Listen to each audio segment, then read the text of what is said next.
Flavour. This is Cambridge Radio. I'm going to read you the menu. It's fantastic. So we get better flavour because of the fen soil. I've drunk more beer since I came here and bought my 2 barrels than I've ever done in my life before, I think. I shouldn't have said almonds. They don't make it from almonds. So you've got this big sticky mess when you start off. Pizza, pots, pints. My wife's cakes are excelling at hot cakes. Brilliant, thank you. The time is right for this sort of thing. Food is everything. Cambridge is right for this sort of thing. What's it like? Delicious. Good afternoon and welcome to Flavour. I'm Matt Bentman in the studio here in Gwydir Street with Alan Alder and Sue Bailey. And with the onset of what feels like autumn, there is a huge amount happening on the Cambridge and South Cambridgeshire food and drink scene. Alan? Yeah, well, one thing which stands out is a simply stunning night coming up at Mark Poynton's Ancient Shepherds in Fen Ditton, which he will be talking about on today's programme.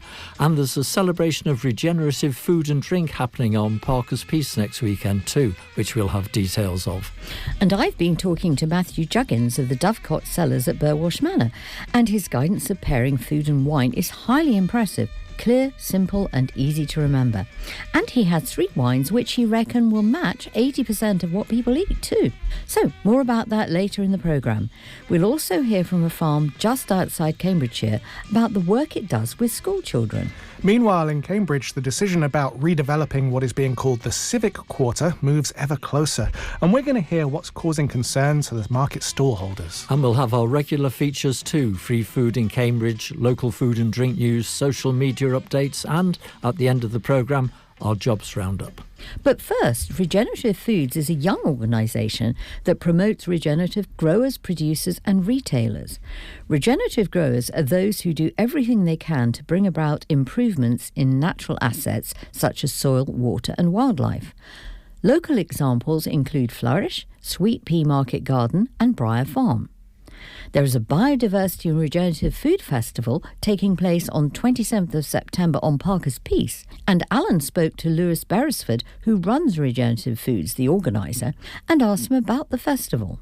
It's essentially all about bringing together and celebrating the organisations, the growers, the farmers, the market gardeners that are all part of this regenerative food system within the region, and the organisations such as the Wildlife Trusts and people like that are kind of playing their part in protecting the biodiversity. So, yes, it's about highlighting those kind of what often people maybe think of as 2 sort of separate worlds, and bringing them together to kind of celebrate nature-friendly farming, essentially. So what sort of stalls will be there? Who will be there? And any names Yeah, exactly. So we have some brilliant organic market gardeners. So we've got Sweet Pea, who were part of the 6 Inches of Soil film, which many people will have seen. And what an excellent film. Yes, really inspiring.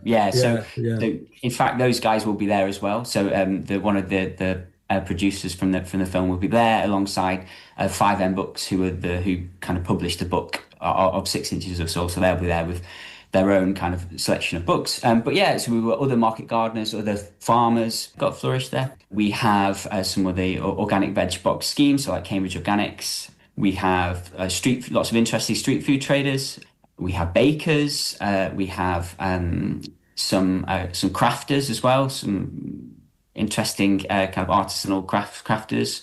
We have a biodiverse garden design company coming along, sort of kind of exhibiting what they do and how they kind of go about their sort of nature-friendly garden design process. And loads of other things as well. So it should be a really interesting day. Will there be things to eat, or is it just things to look at? Will the bakers be bringing some baked goods? Yeah. So plenty to eat. So yeah, we've got the street food stalls, so people like the Wandering Yak or the Cambridge Samosa Company who use produce from their own market garden in their dishes. We have bakers bringing along breads and cakes to take away on the day, and people doing kind of small store cupboard items, so hot sauces, olive oils, all this kind of stuff. Some Cambridgeshire cider stalls as well. Some really interesting stuff going on. presumably people running the stalls are happy to talk to people about the work they're doing. Yeah, exactly. So everyone involved in the event next Saturday, they're all really signed up to the vision that this is an event. It's just a small event this year, and I think based on the interactions and engagements we've seen, I think it will grow significantly when we run it again next year.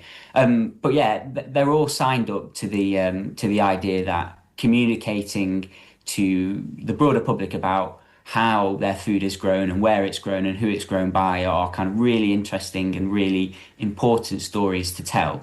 So we're really lucky that the stallholders they're people that are really on board with this idea, and they're really kind of interested in talking to it, about it to their customers. I was looking at your website before, the Regenerative Food website, and there's a lot of good information there, but the directories are still being filled. Are you a new company and you're still establishing your lists? Yeah, that's exactly right. Yeah, that's exactly right. So we are running a few events later this year in Cambridge, Norwich, and South Yorkshire and Sheffield.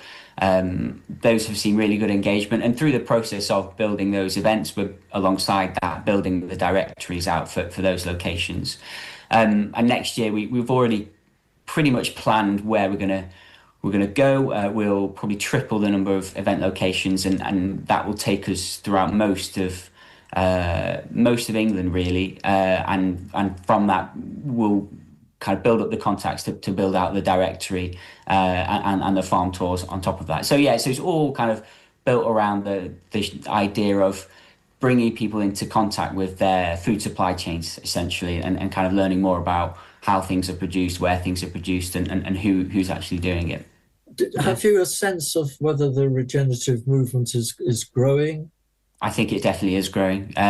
What you've probably seen over the last 3 or 4 years is people just starting to talk about it more books being written about it. With the changes in the government agricultural policy schemes, you've kind of seen a lot of it come out in there. So it's being financially supported. You even see regenerative flour in certain supermarkets now with the Wild Farmed brand. You see shows like the major regenerative agricultural show Groundswell in Hertfordshire. That's got bigger and bigger, and I was there last month in July, and it was huge. So yeah, people are talking about it, people are interested in it, both from a consumer side and a kind of producer industry side. So yeah, I think it's something that will just continue to grow. It's important. I think people recognize that whilst we need to produce the food that we need to eat, we also need to make sure we do that in a way that's sensitive to the environment and protects the biodiversity that's incredibly important to our lives. It also seems to produce better food, actually.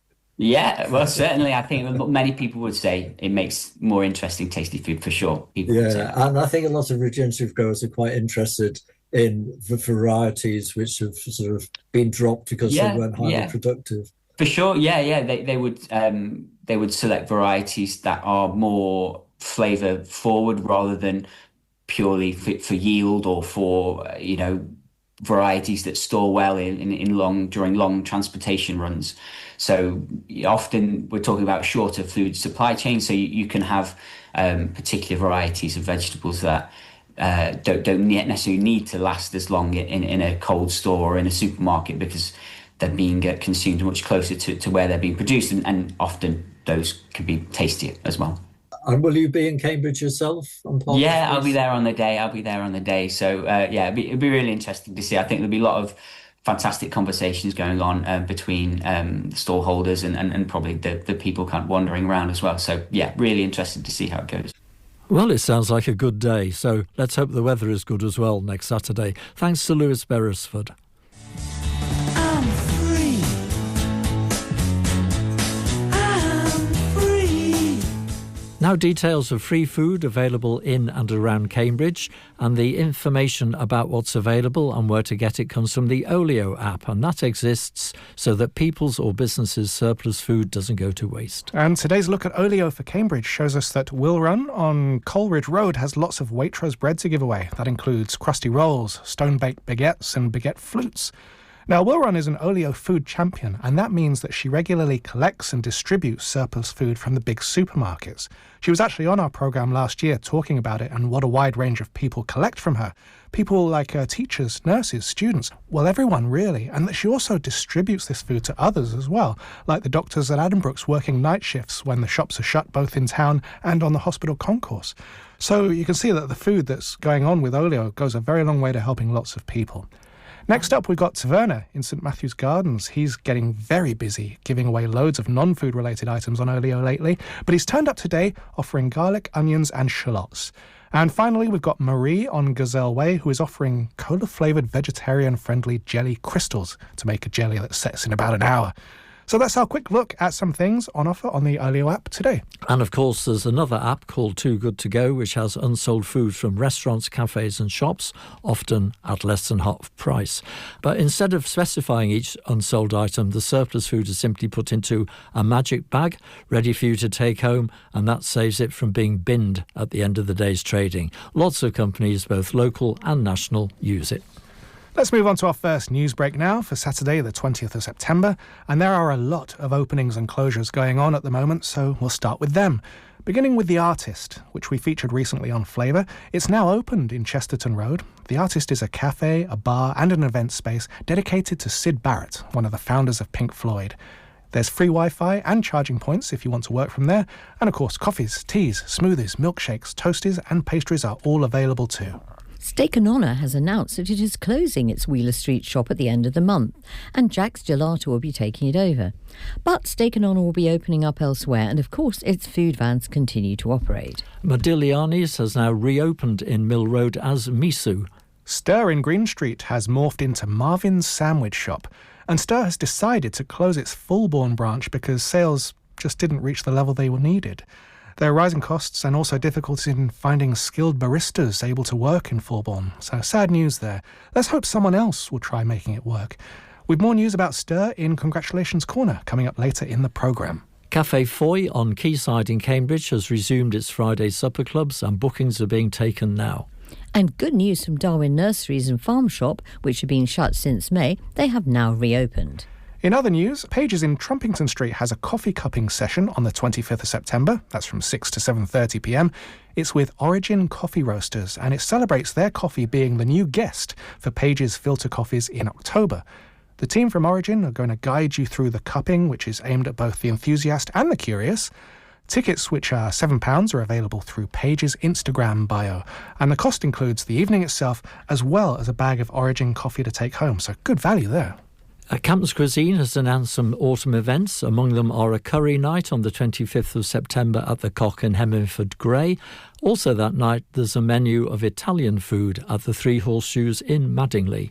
On the 26th of September, local chef Rosie Sykes has an autumn supper club in Southwold at the Old Hospital Canteen at 6:30. Tickets, which are available now, are £49. Book on email info@oldhospitalcanteen.co.uk. Also on the 26th of September, White Cottage Baking School has a sourdough workshop running from 10am to 5:30pm. On the 2nd of October, from 10 till 4, there's an Italian bread workshop, and on the 17th of October, Breads of the Levant. And the Tuscan Baking Retreat runs from the 24th to the 30th of October. Finally for now, but we'll have more news later, on the 8th of October at the Ancient Shepherds in Fen Ditton, Mark Poynton is hosting a one-night-only four-hands dinner.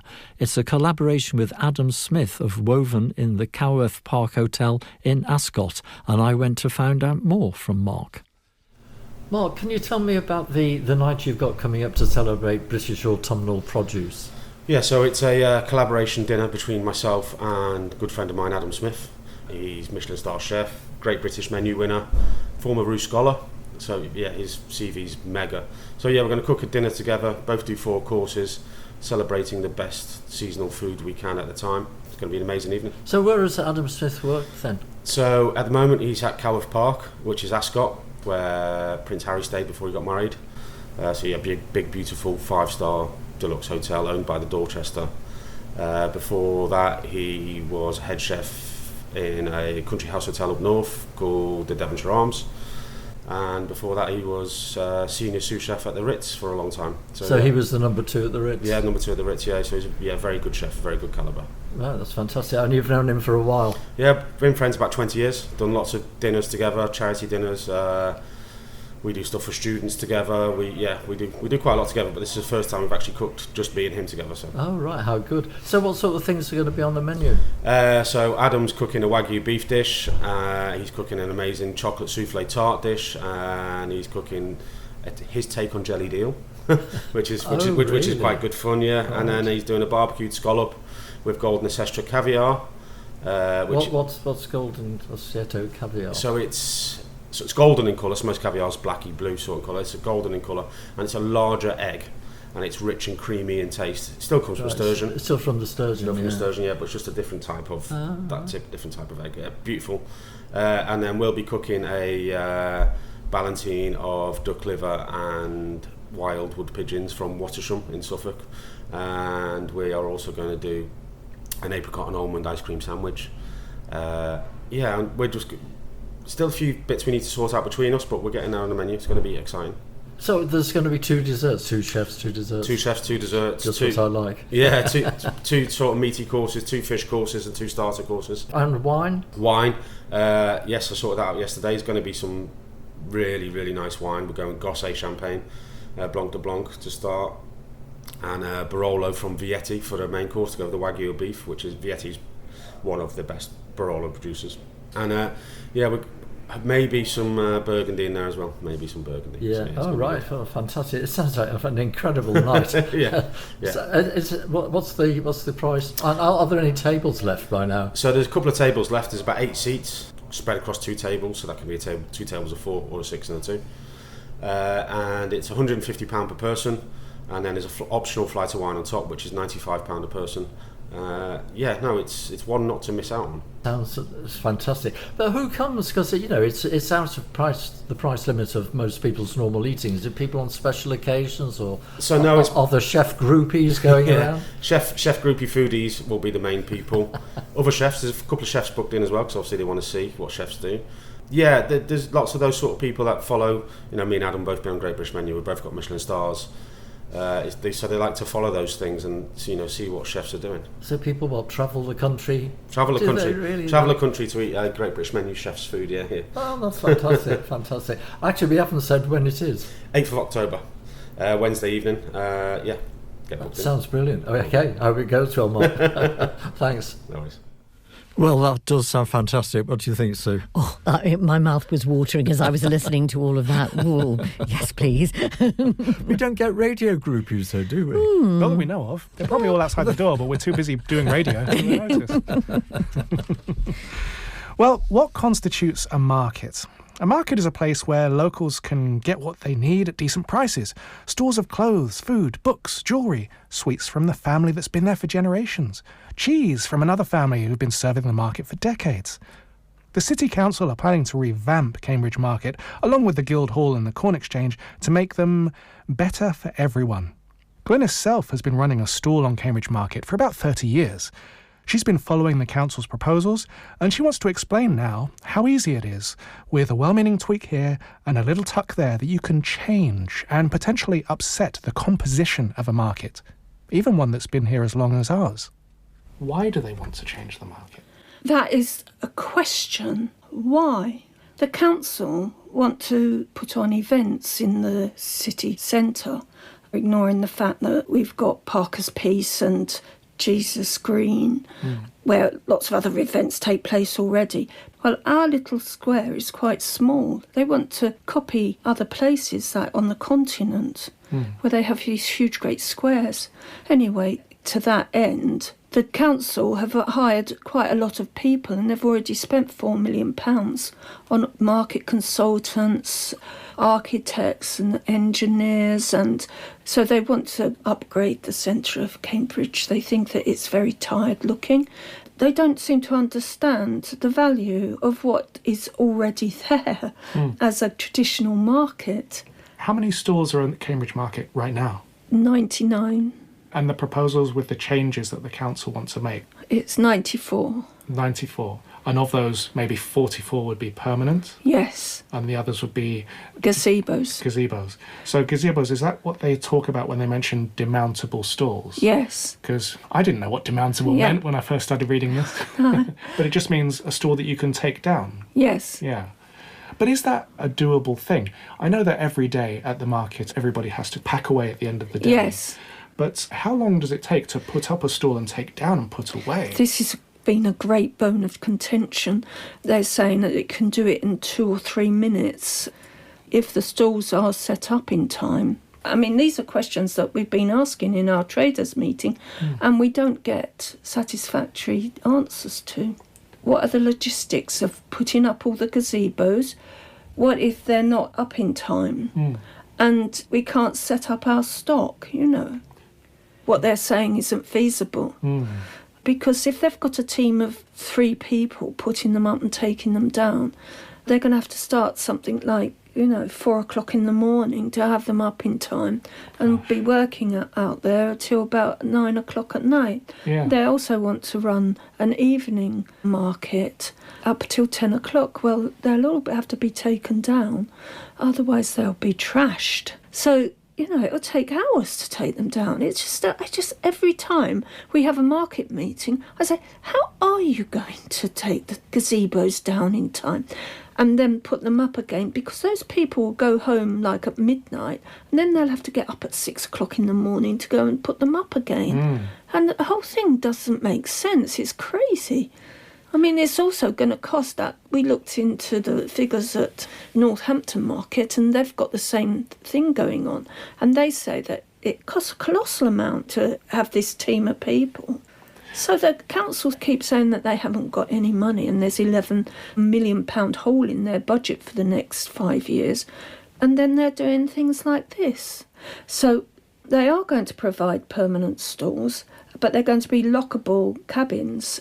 Well, they're going to have leases, so it's you're not going to be a market trader, you're going to be a leaseholder. Oh gosh, so it's almost like a shop. Yeah, shop. Yeah. And the whole area will be locked as well. So they've got 44 of those stalls in place. Is this still in the planning stage? Yeah. The plan keeps changing, so it's quite hard to pin them down because they are responding to what people say. It's quite scary, the whole thing, people are scared and they don't want to lose what we've got, and we will lose what we've got. So you hire 3 stalls to do your business? Yeah. The reason I asked that question is I'm just going to show Glenys here this photo. So this was the first example of a demountable stall, is that right? Yes. Trialled at the market, I think back in June, May or June. To my eye, that looks smaller than any current stall on the market, is that right? I think it's going to be smaller than what we've got now. Because alongside this photo, we've got a picture of Emerald Foods' stall. Yeah. And you can see the sheer amount of stock that fills up these stalls. Even if she had 2 of these small 2x2 stalls, there's still not enough space. No, they'd have 3x3 stalls. But Tracy and Julia are saying they can't trade from the market, from the gazebos, and they can't go into the fixed stalls, the kiosks, because you have to trade 7 days a week in the kiosks, and they don't want to be trading 7 days a week. Yeah. Hardly anyone wants to trade 7 days a week. I mean, that's... So those proposed 44 stalls that would be permanent could end up being empty. At the moment, they're trying to get people to share them. So one person would use it half the week and another person would use it the other half the week. Well, we don't think that that'll work because everyone wants to work at the weekend. Yeah. And that's where you take your money. And so when they're saying they share, they don't mean go in there and trade together. They mean take in turns the space, share the space on different days. If the proposed changes damage the market, is it gone?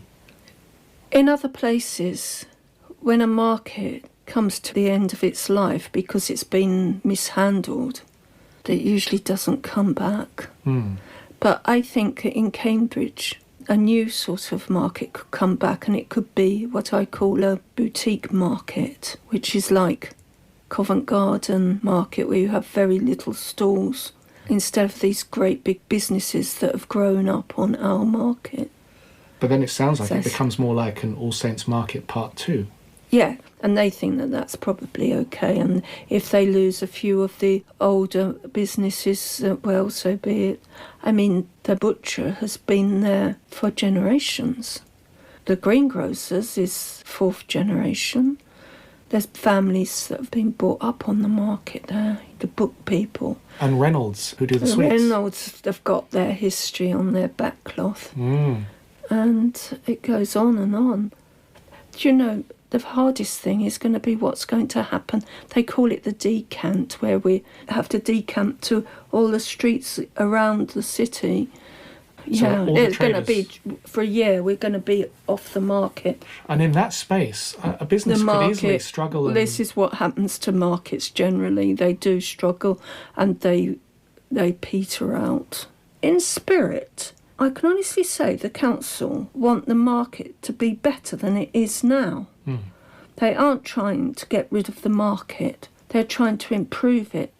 But there's such a lot of disconnect between reality on the ground and what is happening in their heads that it's not coming together practically.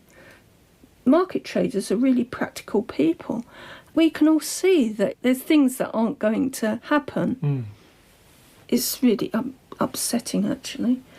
The traders are saying, we want the stalls that we've got already. They work. We know that they work. And we are worried about continuing to trade on Cambridge Market in the future if we don't have the stalls that we've got now. When we look at the logistics of running our businesses, we're all saying this really isn't going to work. Mm. They need to have the big, solid stalls that we've got now. Solid stalls that have lasted for years. Yes. Do you think by comparison these new stalls... I'm really scared that they'll be taken up, put down, 7 times a week, and they'll be taking them out and they'll be broken, and the council will say, well, we haven't got any money to replace them, you know. As our programme, being a food programme, that's one of our concerns, you know, because when we go down and we report at the Cambridge Market, we always get so many nice comments from the customers who go, oh, yes, I come along and I buy my veg from here and my fruit from here, and it's fantastic. And yet the chance that this could disappear out from under them. Yes. That's what's worrying. Yes. And the answer could be, well, there's still a market, but like you said, the composition changes. Yes. And they lose what's vital now, the reason they went there. Yes, and the food that you get on the market at the moment is so special. You can't get Simon's vegetables anywhere else. Yeah. On a Sunday that are grown on the peat plains of the fens and taste just wonderful. I mean, the carrots are out of this world, really. And it's the loss of that is going to be the saddest thing. If you're at all upset by what you've heard about what's going to happen to the market, could you please write into the council and write into your local ward councillors? Because I don't think the council are aware of what people feel generally about saving the market. Not exactly as it is, cleaning it up, maybe making the cobbles flat, but putting back stalls that are practically the same as what we've got now. There's utility markets and there are leisure markets, you know. Cambridge, I think, could end up being just a leisure market, unfortunately. That was Glenys Self, who runs a stall on Cambridge Market, outlining her concerns for the proposed market changes. One thing we touched lightly on was this decanting period. Now, this is where the council clears the market space to rework and flatten out the cobbles, which could take up to a year, apparently. And in that time, the market traders are going to be spread out across other streets. If they can last that year, then it's back to the market square. If. Now, we contacted the City Council for comment on these issues, but we've heard nothing back from them as yet. We're still in the midst of proposed changes for this market. The Council's Cabinet is getting a project update on the 25th of September, and a final proposal will be discussed by the Council in September next year. That outcome could mean the difference between a utility market for getting your locally sourced fruit and veg, your bread, your meats, etc., or something more of a boutique market, a leisure market if you like, one that you might find in Camden. Coming up on Flavour, here on Cambridge Radio, the clearest advice I've heard on how to pair wine with food and what 3 bottles to stock up on to go with 80% of what you eat. Also, the story of the farm that helps in the education of children. More news too, including wine tasting, a special night at Vandelisle, a look at what's being said on social media and our job section. All after the break. We're back in 2 minutes, so don't go away. Cambridge Radio. Sundays on Cambridge Radio, we take you closer to Polish culture, meeting those who are contributing to society in Poland and around Cambridge. I was here for the first time in 2017 as a visiting scholar, and I made contacts with the Italian department as an Italianist, and then I came back. I won a project financed by the British Academy. In karate, you always develop yourself. Unlike any professional extreme sport where you reach your peak, in karate it doesn't happen. Polish Waves, online whenever you want, and Sundays at 5 on Cambridge Radio. This is Cambridge Radio. Welcome back to Flavour. More news now, and Cambridge Sustainable Food has the last of its batch cooking sessions on 27th of September from 2 to 5 p.m. The afternoon includes learning seasonal recipes, processing and preserving the glut of seasonal fruit that has been donated. Everything cooked will be distributed to the Cambridge community through food justice networks. It takes place at Cambridge Sustainable Foods Kitchen in St Philip's Church at 185 Mill Road. There are 8 free spaces, no experiences are required, but you must be 18 or over. So to book, email alex@cambridgesustainablefood.org. Angus Burdett is Fortnum & Mason's cheese expert. He's also a food writer, and he wrote the quadrille book, A Portrait of British Cheese. He's a photographer and a researcher too. Now, Angus, who was born in Cambridge, is at the next wine event at Cambridge Cookery on the 27th of September to discuss wine and cheese. Tina Roche of Cambridge Cookery will serve wines to highlight 4 handcrafted cheeses, and she's going to show why white is often a better match than red, and sweet better than dry. This event runs from 7 to 9 p.m. and costs £65. There'll be lots of time for conversation and discussion about those wines and cheeses. Yum. It's the Cambridge Oktoberfest on Jesus Green on the 26th and 27th September. On the 28th of September on Parker's Piece is a vegan market. This starts at 10:30 and it runs till 4 p.m, and there'll be a variety of food and drink stalls, including artisan bakers and craft brewers, along with ethical jewellers, local artists and environmental charities, and other sellers too. Vandelisle in Mill Road is having a one-off cocktail bar called Pink Rabbits on Saturday 4th October. There's no need to book, just turn up. It begins at 5 p.m, and there'll be seasonal cocktails, bar snacks and small plates. Brewboard is having a birthday bash for its 8th birthday. It's at the brewery in Harston on the 27th of September and features 20 beer lines, food trucks and music from live bands, solo acts and DJs. Cambridge Radio's new music generator is going to be there too. This will run from 2 p.m. to midnight.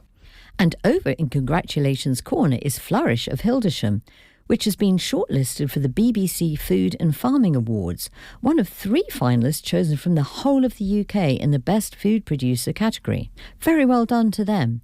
And long-time listeners of Flavour will remember that Inda of Inda's Kitchen was a finalist in 2012 in the Takeaway Street Food category.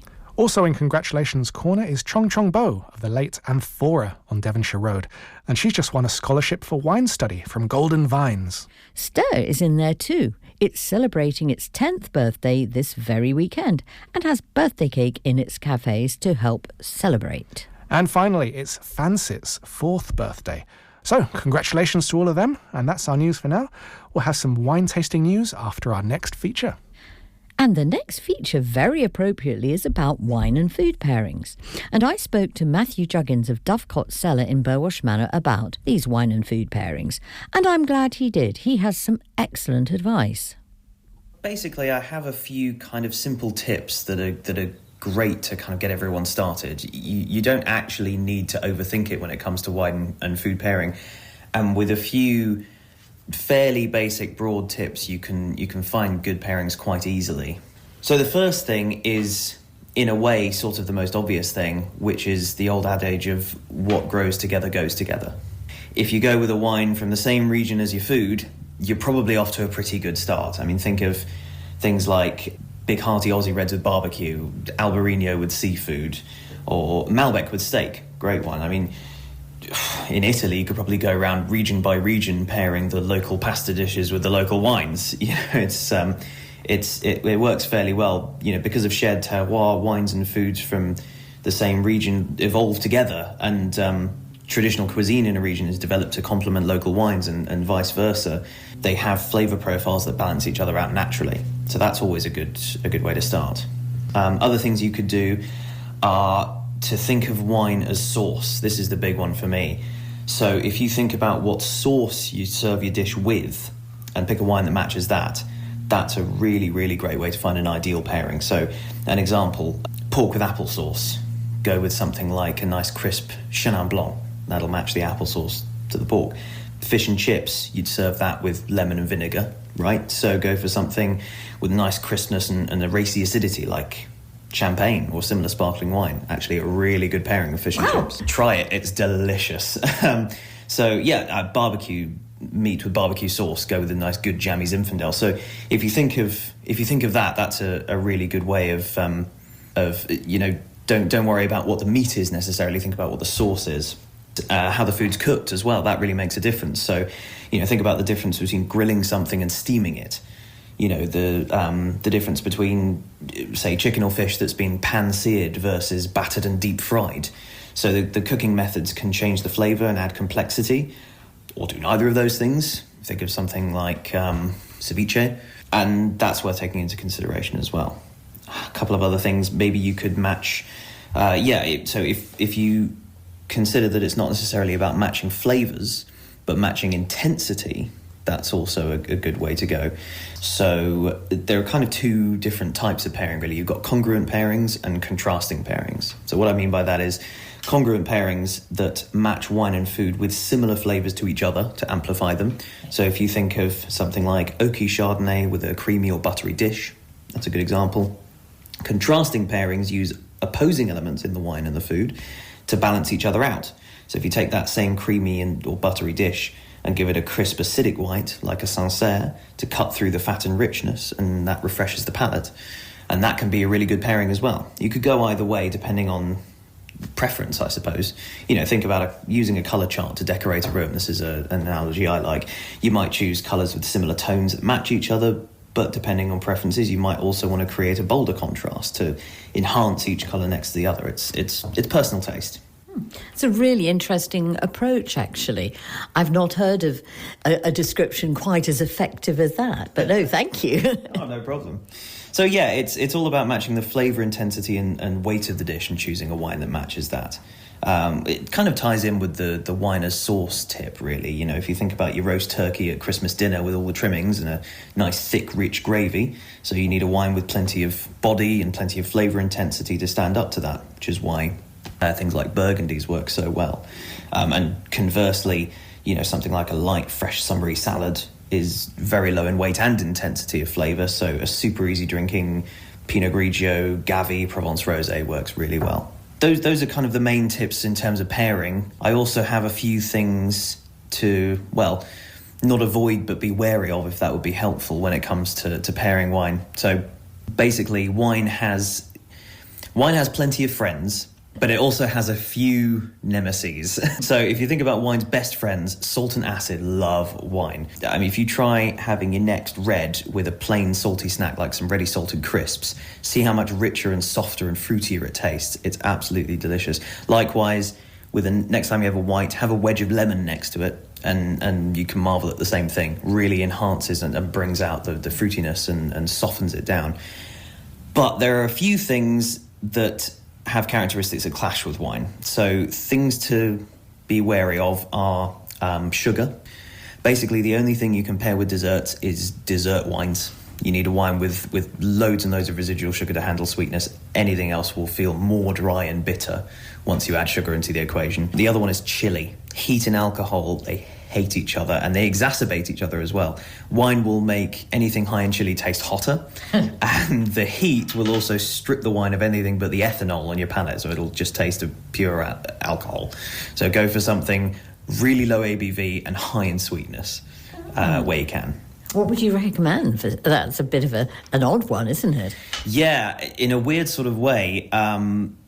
Take really hot curry as a good example. There's a reason why they serve lager in curry houses, and that's because that's a really good pairing. Something like lovely southern German lager, like a Helles lager, is really good because it's low ABV and it's nice and malty and sweet, and it works really, really well to freshen up the palate. There are a couple of specific things as well. Artichoke and asparagus. These kind of have reputations that precede them. So artichoke has a phytonutrient called cynorine in it, which is very, very good for you, but it completely messes up your palate. Basically, it makes everything you taste after it seem sweet. There's not much you can do about that, but it's an absolute killer for wine. Wow. This is globe artichoke, I presume you're talking about. Yeah. Then asparagus is difficult.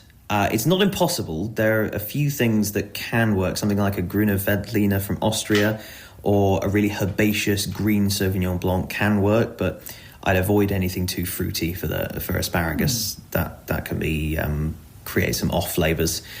And I suppose the last one that occurs to me is sort of one that's quite well known, which is red wine and fish. Now, contrary to popular opinion, you can pair red wine with fish. You just have to be careful about it. It's not the impossible pairing that people think, but really high tannin reds with oily fish is something you want to avoid because they combine to make a sort of unpleasant metallic taste, like putting a penny in your mouth. So, yeah, I wouldn't do that, but there are plenty of low tannin reds that are great with loads of different types of fish. Things like Beaujolais, Pinot Noir, a nice, easygoing Valpolicella or Bardolino. These are all great, and they're lovely and summery and chillable as well, so they go really nicely with light white fish meals in the summer. So those are a few things that you might want to be wary of, but generally speaking, pairing wine and food is less intimidating than I think people think. I mean, if you want to cover your bases really easily, I categorise all my wines in terms of style and intensity. To make it easier for people to see what they might need at a glance. But if I were to recommend 3 bottles off my shelves that you should stock up on now, that you should always have to hand, I've got a lovely Greek white called the Kanakaris Notos Roditis. It's light, bright, clean, quaffable, nice high acidity. It'll cover basically all your seafood bases, or nearly all, and anything light and summery. Salads and so on. Then I've got a beautiful Bardolino, Corteggiara, light, chillable, juicy red. That'll cover the rest of your seafood and most white meat, and it's pretty versatile with, easy informal dishes like risotto, pasta, pizza, things like that. And then finally, I've got a lovely Lirac, Moulin des Chênes. It's beautiful, ripe, warm Côte de Rhône that will handle pretty much any red meat dish that you throw at it. Hearty stews, burgers, roasts, pretty wide variety of cheeses. So these 3 wines or something similar will cover 80 or 90% of your food bases, and they're all pretty good value, delicious wines as well. So I think if you want to stock up on something so that you've always got something to hand, those are the 3 broad church types that I recommend. And we'll hear more from Matthew Juggins of Dovecot Cellar in Burwash Manor next time.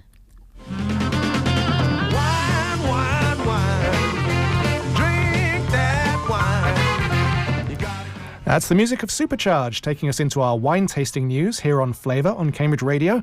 And we begin with the wine rooms, because on the 24th of September there will be a tasting of Rioja and Ribera del Duero wines and a Cava masterclass on the 8th of October. Cambridge Wine Merchants has another in their series, A Beginner's Guide to Wine, and this time it's Bordeaux.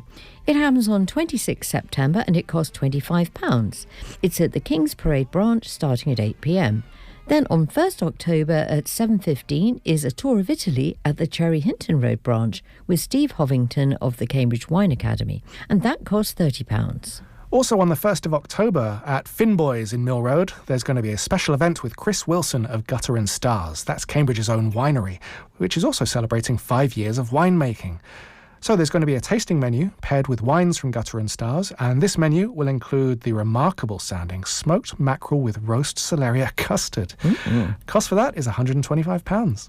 On the 9th of October, Thorn Wines and Mercado Central in Green Street have a Basque wine dinner, and that costs £105 and is at 7 p.m.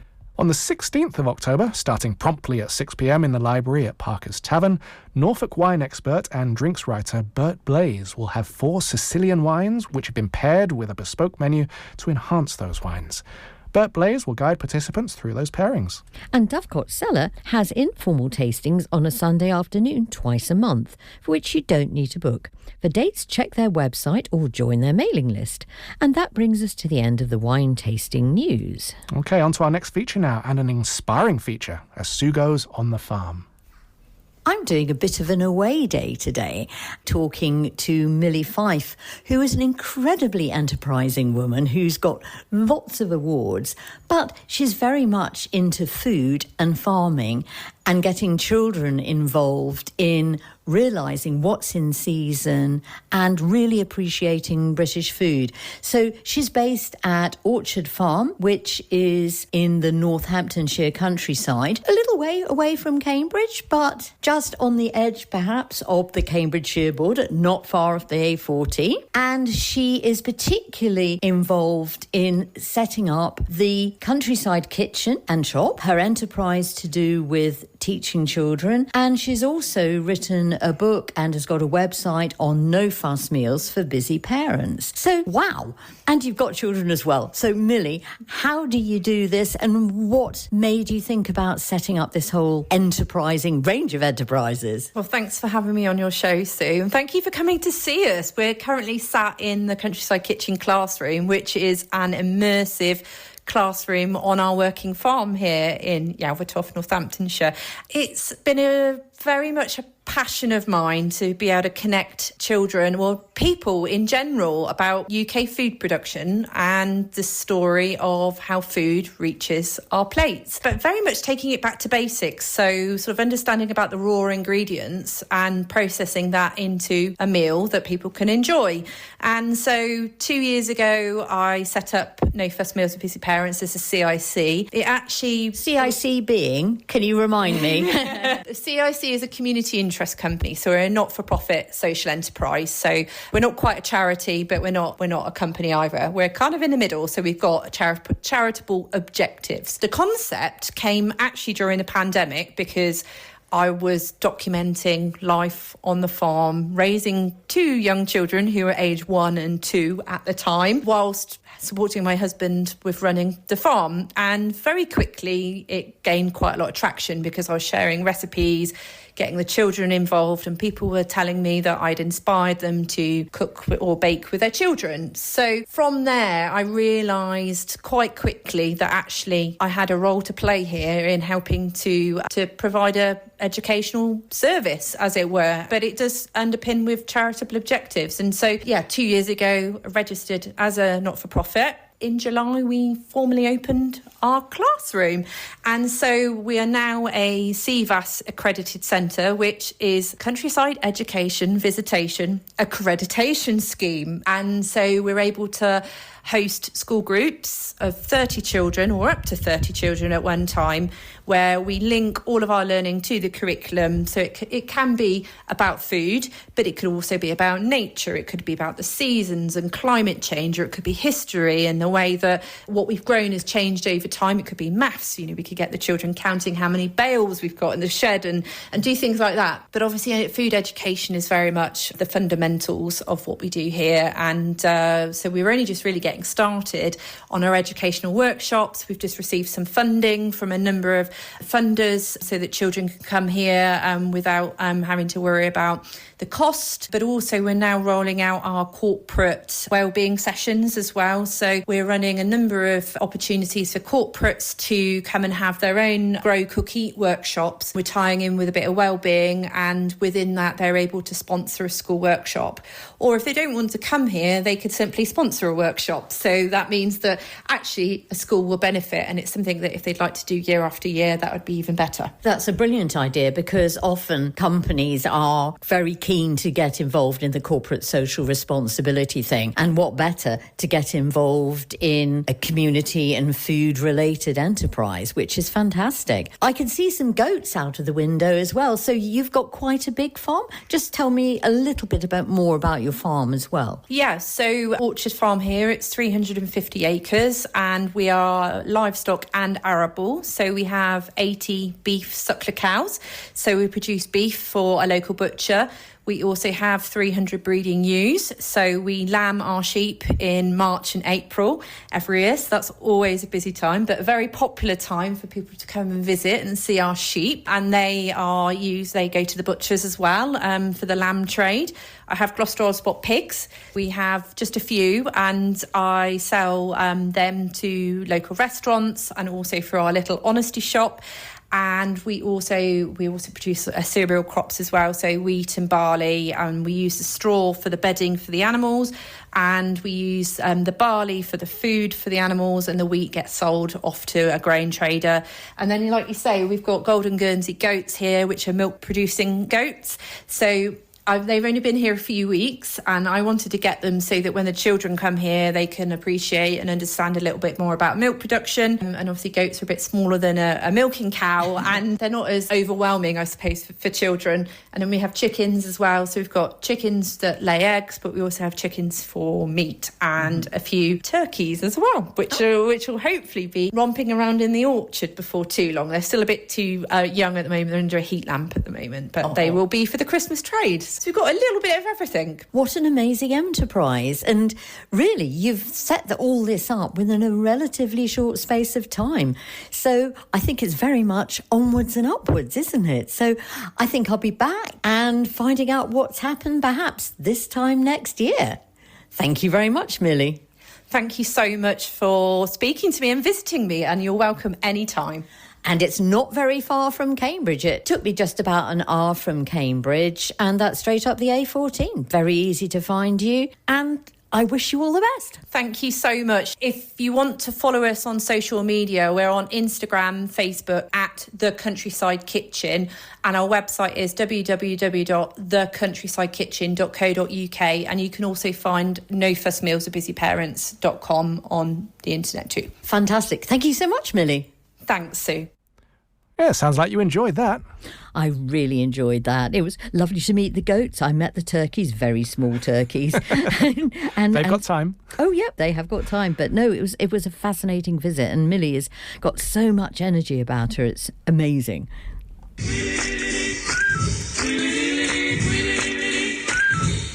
And there's the music signalling time for news from social media, and a reminder that you can find Flavour on Instagram. We are at FlavourCam.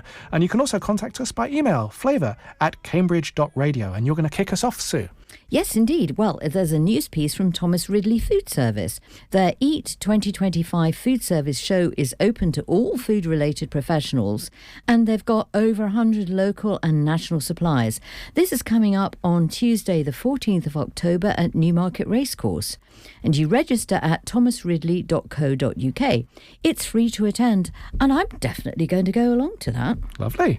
Now we're staring down the barrel of a new student year, so Quadrille Publishing have posted about their titles, The Seriously Good Student Cookbook. This is quick tasty meals on busy schedules. I'm sure you'll be able to find them in all our local bookshops like Heifers and Waterstones.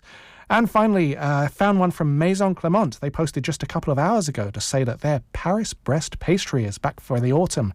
Now this has hazelnut, pear and tonic bean, which is... Oh, and a ton of cream in the middle as well. Sorry, tonka beans, I meant to say. I thought it was tonka bean. I had to look this up. Tonka beans, they're black beans, look a little bit like a raisin, and according to BBC Food, they have this transcendent flavour that makes them the most delicious ingredient you've never heard of. Does that sound about right? I've heard of them, but I've got to go along and taste this Parry breast. I love a very good Parry breast. And the flavour of these tonka beans apparently is a bit like freshly cut grass mingled with vanilla, licorice, caramel and clove. Sounds all right, doesn't it? Sounds great. Yeah, well, that's that Maison Clément Patisserie in Hills Road and Newnham, and that's our social media for today.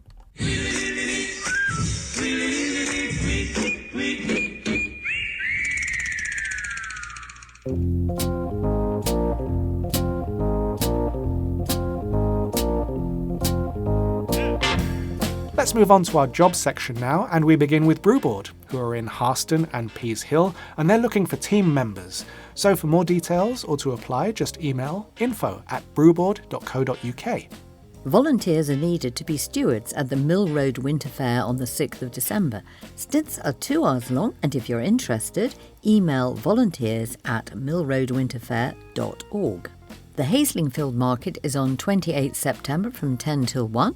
Also on 28th is the Grandstan's Farmers Market. And on 4th of October it's the Linton Farmers Market. And finally, not a market this time, but of interest, there's apple juicing at the Plough in Shepreth. That's on the 27th of September from 12 till 4 p.m. Just take along your apples, windfalls are fine, and they'll be pressed for you. Take containers for the juice though, because this can be frozen. And that takes us to the end of our programme for today. Flavour is here on alternate Saturdays at 12 noon and repeated on Mondays at 2 p.m. We're also available as a podcast from all the usual places, and shortly after broadcast, you can go to the Listen Again tab on the Cambridge Radio website. Coming up next on Cambridge Radio is John Gannon's 60s scene, and that's followed by Jazz Today at 4 p.m, with Polish Waves at 5. And we'll be back on 4th of October with lots more food and drink news, jobs and features. So until then, we'll leave you with a rather nice idea from food writer Bea Wilson. She suggests adding a couple of bay leaves when cooking pasta. And she says it makes the pasta taste more savoury and is especially good if serving the pasta with an autumnal sauce such as mushrooms or sausage. And that's all from us today.